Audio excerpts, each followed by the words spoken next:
Today, we're lucky enough to have a very special guest with us. We have Adi Shankar. Anime fans might know Adi from producing and showrunning Castlevania on Netflix and the upcoming Devil May Cry anime.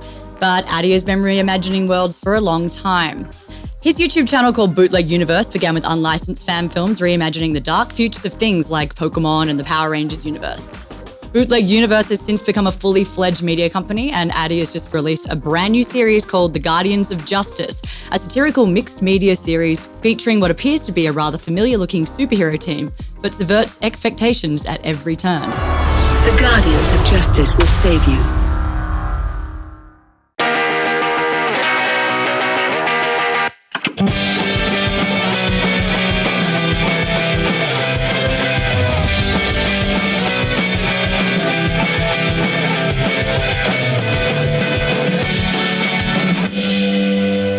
Guys, Adi, thank you so much for joining us. How are you going today? pretty fantastic. Yeah, that was a cool intro. Yeah. Thank you. Well, we've got a lot of cool things to talk about with you. And as we say, with Sam and I, huge fans. We were beyond stoked that you agreed to come on and chat with us today. Yeah. No, I'm excited. Your logo is amazing, by the way. That is fucking rad, man. That is fucking rad. Like, I could see this on the cover of a Taschen book. Like, Gateway, like after you guys have been doing this for like 20 years and you have like thousands of awesome guests, then I'll be excited to have like a blurb, be like, on this one day we interviewed Adi. I see that for us. Thank you. I do too. Yeah, and I was a fan of your guys' Instagram page. It's like, that logo's awesome. These guys are awesome. Well, we're huge fans, and we're just so stoked that you agreed to chat to us today, and I'm so excited to ask you many questions. I can look at all the stuff I have. Got Berserk. Oh JoJo's, my gosh. Captain Harlock. We've got a less impressive Earthbound. Naruto poster and My Hero. I swear we're not normies, but we do have two normie posters behind us. But, I have to ask you, because we are an anime podcast, but do you have a gateway anime? Like, what got you into anime in general? Do you remember your first one, or was there? I have no idea, because when I was living in Hong Kong, when I first moved there from India, they had like English TV and it had like stuff from the UK, and it was just kind of boring. And then when I watched like local TV, it was amazing, because it was all from like Japan. It was all like this like, it was like amazing stuff. Like, for instance, just to highlight the contrast, like when Sesame Street was on, and I had like no interest in watching Sesame Street. I was like, this sucks. You had like Doraemon on at the same time. And I was like, I want to watch that. But Doraemon was not in English. So I was like, okay, I have to learn this language in order to consume this. So it was kind of everything. I was exposed to everything. I wasn't experiencing a world in which there was like mainstream culture, and then like I found some DVD somewhere, or a video CD somewhere, or a VHS tape, and that's what got me into the anime. I was like living in a world where it was like this. It was everywhere, right? All the kids had like Dragon Ball Z trading, or Dragon Ball trading cards. There were like Gundam posters everywhere. There was like models of Gundams everywhere. Like, it was all around me. But the problem was there was a language barrier also, because it was always not in English. Do you get asked like, what is anime? Should shows that are made outside of Japan be called anime? And how do you guys feel about that? Anime sort of what means made in Japanese cartoons. So I suppose, but anime inspired work like Castlevania and the like, I think more of it being done, the better. You've proven it can be done and done well. I think the gatekeeping of that has changed when the world has become a bit more technologically kind of like, you have like creators from all over the world coming together, as opposed to kind of like when it was being discovered. For us personally, from we were kind of like, oh, it's Japanese animation, that's anime. But now I think that the landscape has changed so much that everyone's influenced by everyone, and that there are production companies working with Japanese animation houses. So that should technically be anime. It was animated over there. Yeah. So I think it's just become a little less kind of clear in that way, and that's probably a good thing. Totally. I agree with what you guys are saying. I think there's a macro problem with nomenclature within the entertainment industry that's like always been an issue. And I should probably like have like preface this before any interview I do, but like sometimes interviews start and someone's like, oh, what does a producer do? And every single time after that, like the interview just becomes really bad. Like it's like the worst interview I've ever given, right? The problem is the entertainment industry, like even our job titles are non-descriptive because they're hand-me-downs from a bygone era. And more often than not, they're like negotiation points and they're not unilaterally indicative of any one role. So there's like this general like kind of lack of clarity of verbiage within the entertainment industry that then spills over into confusion amongst the general population and marketplace. So I think I think when it comes to, the animation versus anime conversation, I think we're just seeing another node of this nomenclature problem playing out. Totally. The way I see it, I see both sides of the debate. I do, and I don't have a horse in the race, so to speak. But I think just practically speaking, we just need to invent more words. We need a word to describe adult animated content that comes out of France. You know what I mean? Like, what is that word?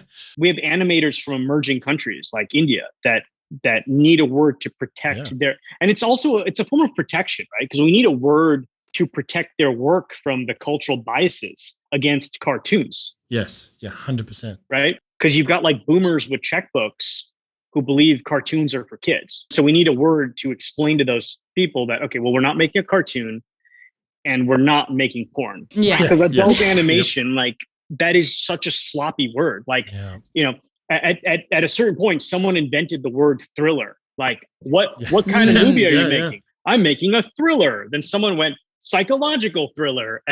Someone went, no, this is a horror movie. No, this is like we invent words, and then yet all of a sudden, it feels like there's just kind of a lack of terminology. And, on some level, I don't feel like we should get hamstrung by the archaic construct of geographic borders, because how long is that going to last, right? Because if it's tied too much to geography, then that's going to become anachronistic, like in short order. 100%. The global artist community is able to work together cross-culturally because of the internet. So we're even blurring the lines of geographic origination of projects. Mm-hmm. Yeah. Right. So what would be helpful is a word that clearly delineates adult animated sitcoms like Archer, like Big Mouth, from action adventure shows like Pacific Rim Black. We need a word that describes more psychedelic experimental art house projects like Midnight Gospel. There's a guy named LaShawn Thomas. We need a word that describes what he does, because it's like very specific. Like what he's doing is very, very specific. I think that would just generally help the animation industry, the animation ecosystem globally grow. Definitely. It's still so hard to recommend anything animated to people who would love it. I'm kind of like, you would love this amazing story about these amazing characters doing this thing. It's totally up your alley. And then as soon as I say it's animated, that is shut off. And it's kind of like, it's weird because it's viewed as a genre. Like animation is a genre, right? Like versus, what did they call Hitchcock? The master of suspense. They didn't call him the master of live action. It was the master of suspense. Yes. It was like Miyazaki, his films, like there's something that he captures within all of them, right? And that's not really, again, to my knowledge, it has not been like boiled down into like a word, other than saying Miyazaki-esque. So I guess that is a word. All right, I just proved myself wrong. The point still stands that animation is weirdly just viewed amongst like kind of an older demographic as being something that's either for kids or just a genre in and of itself, which is just not true. And then I feel like when you go to young kids who spend more time playing video games than they do watching movies or binge watching a series. I mean, most video games have some form of CGI cutscene. So they're getting indoctrinated with this language of animation, a different type of animation, but again, animation nevertheless, right? So I think that just paves the way for animation to become like almost overnight this globally dominant medium, because we're going to have the Miyazaki style stuff. You're going to have the like the almost photorealistic style stuff, and it's like there's so many now buckets of vibes and possibilities within the animation word, and within the sphere of what animation is. So I think just having, again, a lot of very specific words. And also, when do you draw the line at what's live action and what's actually animated? You have films that are using predominantly CG, but using like it gets so like the whole world is, like most films have got some kind of computer graphic, like a majority of the superhero films are that. So where do you absolutely. Like the process of making live action is becoming more and more like animation every year, right? Like in the past, movies used basic storyboards as a tool. But if you look at blockbuster movies today, they're mostly animated. Like before the movie's even shot, they're animated, like both in the production process and in their execution. So for the pre-production process, blockbuster movies use complex animatics to pre-render the film before an actor even steps into hair and makeup. This is the same pre-production process animation uses. Yeah. A lot of the characters in blockbuster movies now are animated, right? Iron Man, Rocket Raccoon. Those are lead characters in big franchises. They're animated characters, again, using a different style of animation, but that's not so different than like the genie in Aladdin. Yeah. And while there were examples during the celluloid era of that used animated characters, like Roger Rabbit, Who Framed Roger Rabbit, the integration was never seamless. So this is like a different thing altogether, and I think again, like to give some of the gatekeepers who are saying, well, that's not a movie and that's not cinema. Like I think maybe what they're also responding to is the fact that like they're watching something that's like predominantly computer generated, and somehow that is not reflective of the medium that they feel like they paved the way for. Again, I'm putting myself in. It's words. Totally get it. Words. Yeah, it's like words. We spend so much time arguing when people are just saying the same thing. That's what it feels like. And part of the problem is like words. There's just not enough words. Thank you again for your time. We appreciate how busy you are. This is so much fun. This is like so much fun. Yeah, so I got a couple of questions, particularly about the Guardians of Justice, which we both just completed last week. And if you haven't seen it yet, please go watch it. It was such a cool show. So many fun, amazing things for fans to pick up on. So many good references. If you're an anime fan, you'll like it. If you're a superhero fan, you'll like it. And I really loved it. So did you guys enjoy the twist in episode 7? Without spoiling what the twist is. 100%. Did you see the twist coming? No. Not at all. That really got me by surprise. That was not what I was expecting. And I knew a twist was coming because Sam was a bit before me watching, and he's like, "There's a twist," and I was like, "Oh my god, there's a twist!" And then I did not see it coming, even knowing a twist was coming. So there you go. When I was like a teenager, and I'm like, I'm gonna go to Hollywood and make films. They would just look at me and just stare at me and be like, "Oh, like M. Night Shyamalan." They would like everyone said the same thing. Oh, like M. Night Shyamalan, and I like developed this like hatred towards M. Night Shyamalan. Like not that he didn't do anything to me. It's just like I was so used to like people staring at me. Pause. Oh, like M. Night Shyamalan, and I'm like, and I went, you know what? I'm not like I'm gonna do nothing like M. Night Shyamalan. I'm not M. Night Shyamalan. We're different people. What are you talking about? And then I go and make a thing with a twist at the end, just like M. Night Shyamalan. That was like a very like M. Night Shyamalan move. You know what I mean? Yeah. It's like the most M. Night Shyamalan thing I could have possibly done. It worked incredibly well because it was really, without spoiling it for all the fans, very much not what I was expecting, and it was really cool. It was dark. Again, without spoilers, but it was dark and it was cool. Honestly, and same with the ending. I didn't see that coming either. It really does subvert many, many expectations that we have, particularly for superhero genres and stuff like that. So rad. I'm super grateful that you guys responded to it. No, it was awesome. So I mean, I guess you've been working on this project for over 6 years. Yeah. How did this idea come to you? It came from a dark place. I'd experienced depression a couple times in my life. And in 2014, I started getting like really, really, really depressed, and it made zero sense because I was at the peak of arguably at the peak of the first act of my career. Also there was like fears around turning 30. There was just like a lot happening. And I didn't realize that I was actually like clinically depressed. It was hard to get out of bed. Like everything just felt really heavy. I felt really sad. I felt very alone. It's just like nothing could cure it.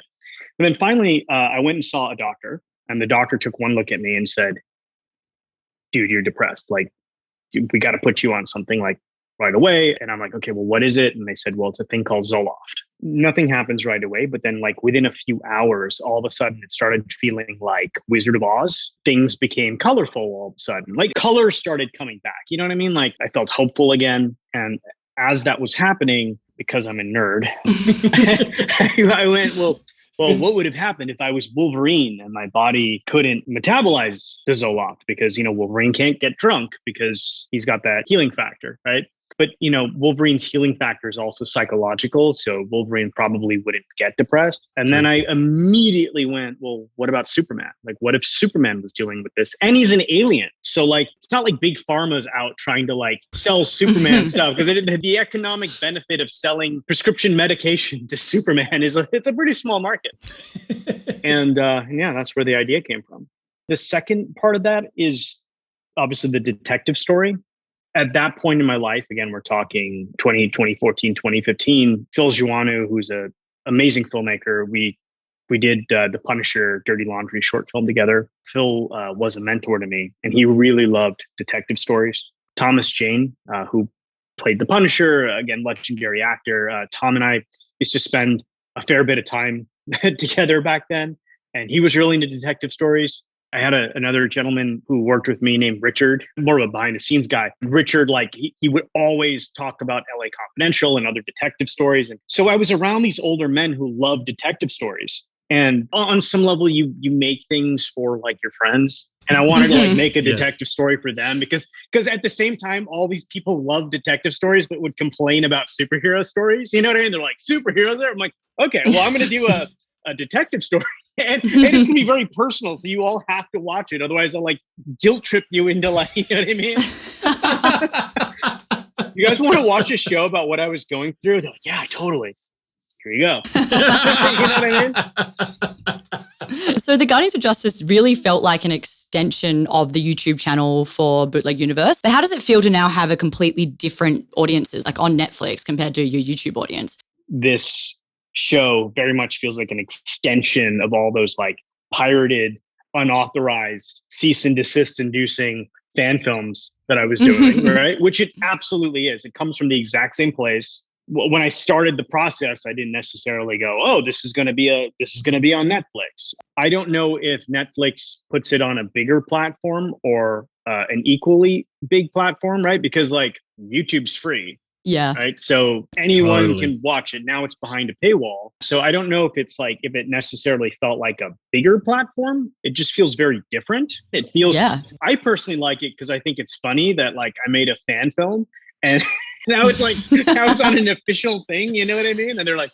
taking it very seriously and like, yes, your show's coming out. I'm like, oh yes, my very serious show. It's like there's a meta joke here. It's like I'm not trying to hide the parallels, to like Batman and Superman and that kind of thing. Because those, probably shouldn't have said that out loud. They're definitely gonna like play that in like I'm gonna be in court one day and they're gonna literally play that clip and as like an exhibit. Like what I just said.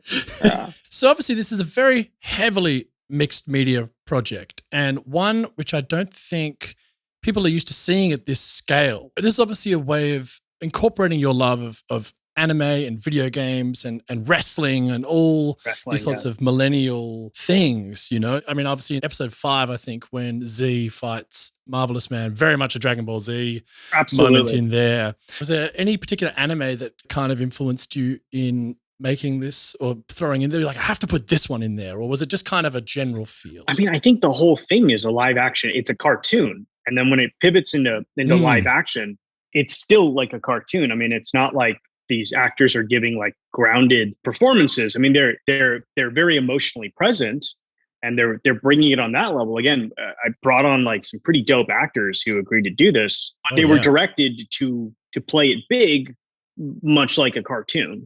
So I would say the whole show is inspired by animation. by global animation, and it's an homage to global animation. 100%.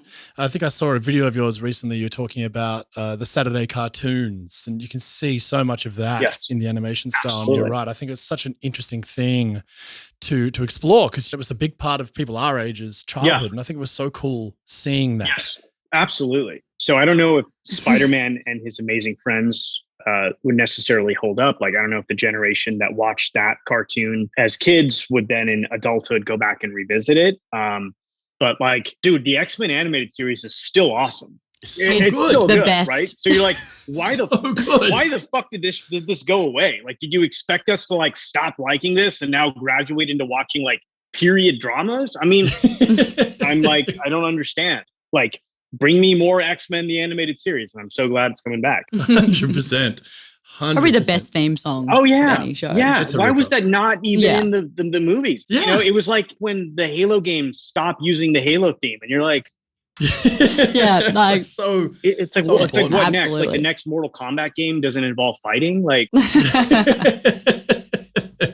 You mentioned that you wanted to make a love letter to American pop culture, and you wanted to challenge the perceptions of the superhero genre. But to me, also, that challenge kind of felt like it extended to the American cultural aspect too. Like, was there a criticism of American cultural hegemony? Like, was that a theme you wanted to convey, or is that me kind of reading too much into it? you know, I was trying to capture what it felt like coming to visit America, because I came and visited America when I was like 8, and it was like this amazing place. So many colors, so just so much. Even like the commercials were awesome. It was simultaneously like very chaotic but very fun, and I was trying to like really capture that Totally. that feeling of chaos. But also, like, you know, there was something funny about watching any American president speak as an outsider, because, you know, they were all very eloquent and stuff, but they all also to me sounded no different than a professional wrestler. You know, because there is an element of like, you're getting up there and being like, we are the best. We're the best now. We're the best there is, the best there was, the best there ever will be. And you're just like, the best.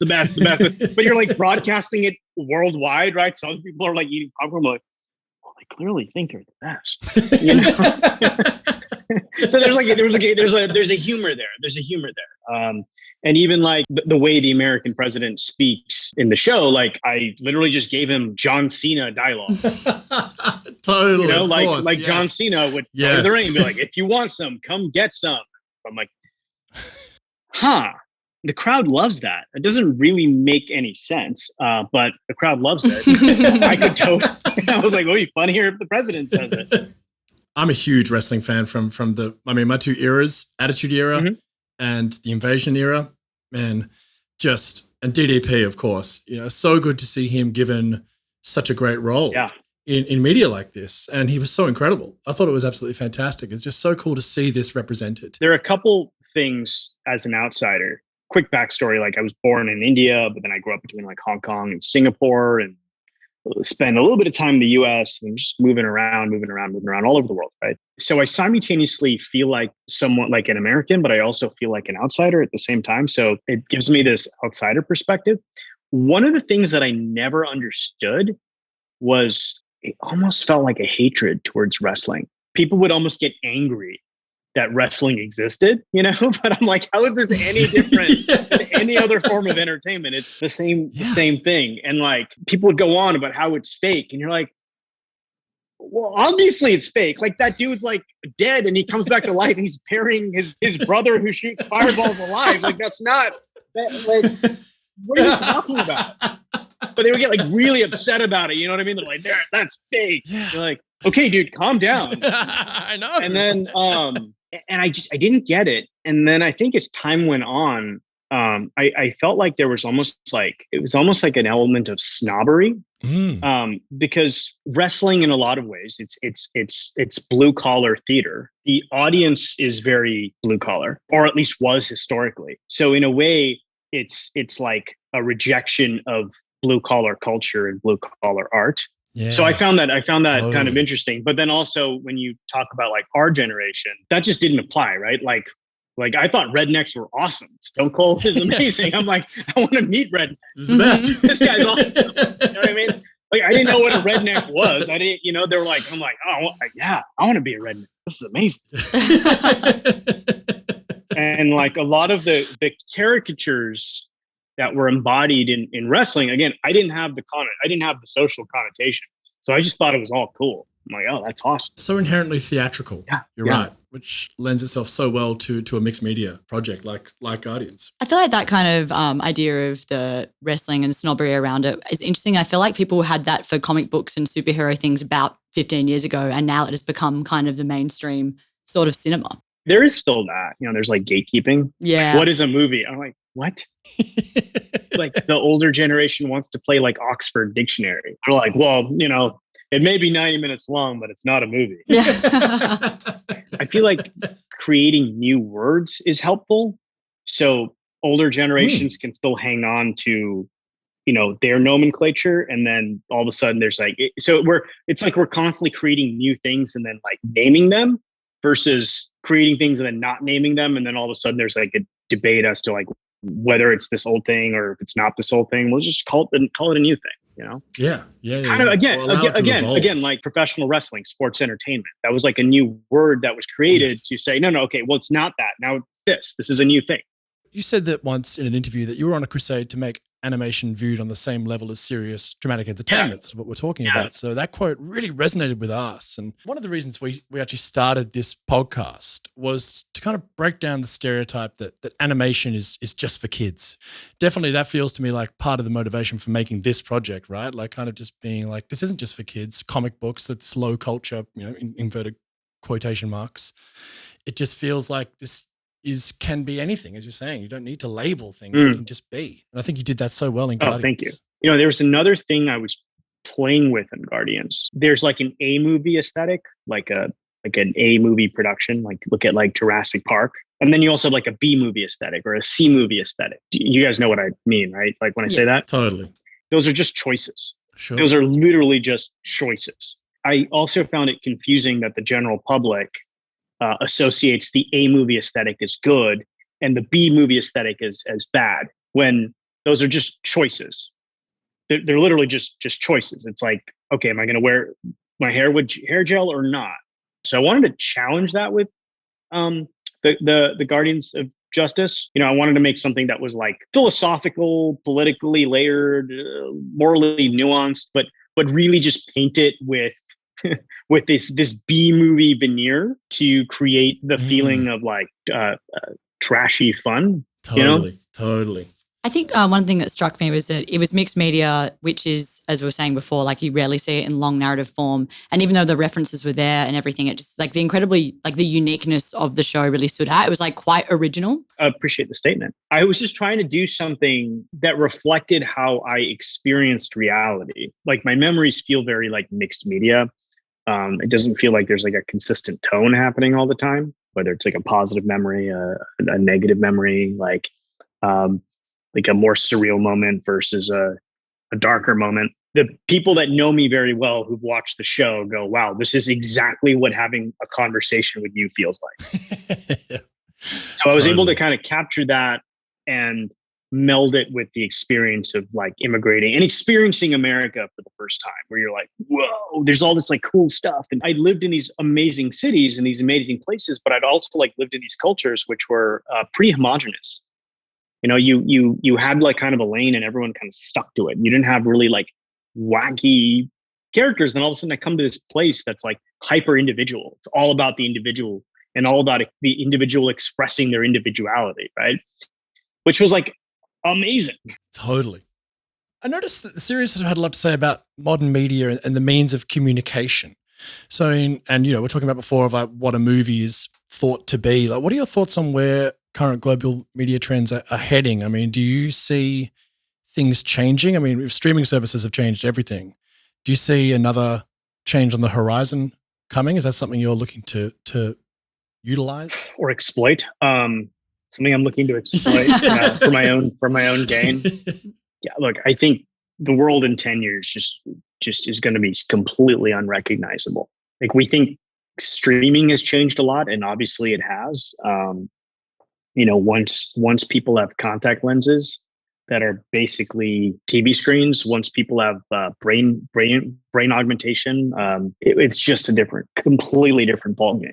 Like the concept of like what is media will be re-examined. Did that make any 100%. sense? What I just said? Made complete sense. Totally, Yeah. 100%. And yeah, it's weird. It's exciting and terrifying. Yeah, at the it's same terrifying. Time, yeah. Like, will people really care about, the MCU when there's like a light density hologram that you can zap into and experience and then just kind of zap out? Like, I think all really streaming has done so far has changed how we consume media and how it's distributed, and the economics around how it's distributed and how it's marketed. We haven't really seen like a huge paradigm shift in how it's made, other than it's all made digitally, which is great, but we're still making it like it was made before the digital revolution for the most part. I mean, for the most part, I obviously there are exceptions, and in a lot of ways, Guardians of Justice felt more like making a video game than it did making a TV show, because it was all mostly made on a computer and mostly made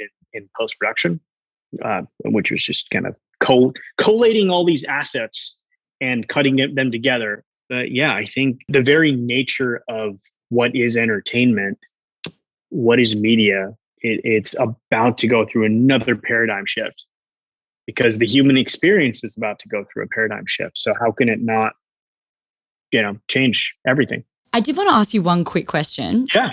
Whenever I've seen people try and adapt video games to not video games and to be like a feature film or a TV show, particularly when it's live action, I found that it's been very, very difficult to actually kind of make that work. Yet now I think that animated series of video games seem to be the ones that have really hit it.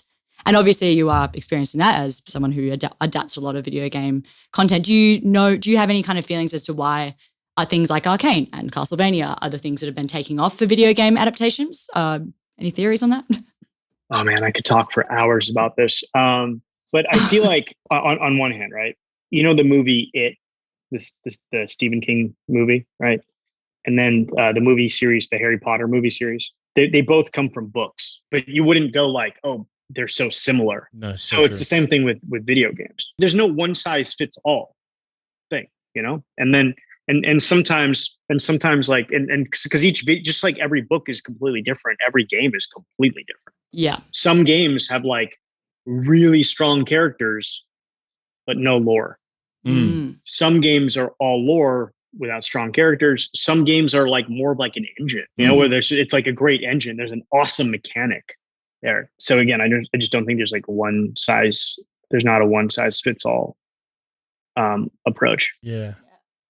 Arcane really blew my mind. I'm not a League of Legends player at all, and I don't know anything about that lore, but I just couldn't believe how much I was able to get into it so quickly. Because again, it's just good storytelling, good characters, good lore. Yeah. It was, that one just worked. Yeah. And visually it looked like phenomenal.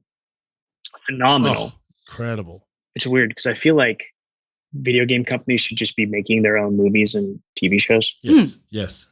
Because there was a way in which Hollywood used to exist in like not in the streaming era, but I'm talking like pre-streaming era, where they were like making a product, but then just kind of repackaging it. So, okay, we're going to make this product this week with Tom Cruise. Okay. And we're going to repackage it and make it with Tom Hanks. Okay. And obviously there were a few exceptions, right? Like you get a few artists who broke through and got to make like original groundbreaking stuff. But for the most part, most of it was there to like fill distribution slots. Like they weren't doing this to be mean or evil. Like they had these distribution slots and they had to like program for these movie theaters. So, we know that a thriller, in February, thrillers really work, and thrillers with Halle Berry and Julianne Moore work. Okay. So we're going to make another one of those. And so they were like following blueprints, right? And that's very hard to like take a blueprint like that and then all of a sudden like slot in this other thing, like this game, and then kind of slot it into this blueprint and be like, okay, so but what we really need is a romantic comedy. Do you think Halo would work? Would Halo work for that? I'm being silly, but you get the point. Like, again, what I'm really trying to say is if you go back to like pre-streaming, live action adaptations of video games posed a challenge, but a lot of it had to do with the business mechanisms that dictated what got made and how it got made, rather than being a fault with the medium of film and TV in and of itself. Right? It's simply the case that the apparatus that governed live action filmmaking was calibrated in a way that made it difficult for a specific type of project with a large scale budget and an offbeat tone to get made. And thank you for making interesting, different boundary pushing work. We will continue to follow it very closely. We are such fans of yours, and we're so thankful for you joining us. It was so much fun. It was so interesting. I had a great time. I had a great time talking to you guys. I had a great time. Thank you. Thank you so hopefully, much. Hopefully we'll one day start a cult together. But until then, let's do it. We'll honestly, man. Thank you. Thank you so much. Thank you. Thank you guys. Bye. Thank you. Bye.